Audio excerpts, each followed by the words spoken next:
وإذ قتلتم نفسا فادارأتم فيها والله مخرج ما كنتم تكتمون فقلنا اضربوه ببعضها كذلك يحيي الله الموتى ويريكم آياته لعلكم تعقلون ثم قست قلوبكم من بعد ذلك فهي كالحجارة أو أشد قسوة وإن من الحجارة لما يتفجر منه الأنهار وإن منها لما يشقق فيخرج منه الماء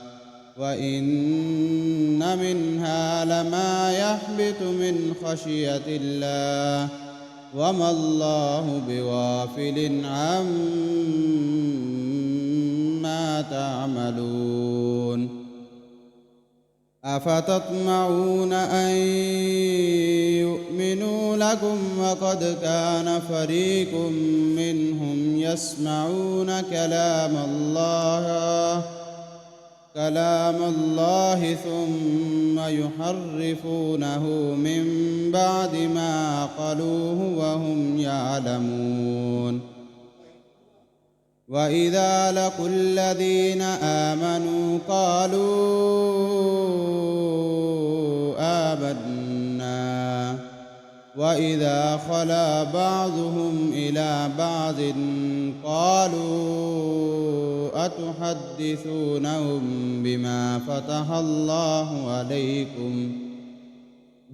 فتح الله عليكم ليحاجوكم به عند ربكم أفلا تعقلون أولا يعلمون أن الله يعلم ما يسرون وما يعلنون ومنهم أميون لا يعلمون الكتاب إلا أماني وإن هم إلا يظنون فويل للذين يكتبون الكتاب بأيديهم ثم يقولون هذا من عند الله ليشتروا به ثمنا قليلا فويل لهم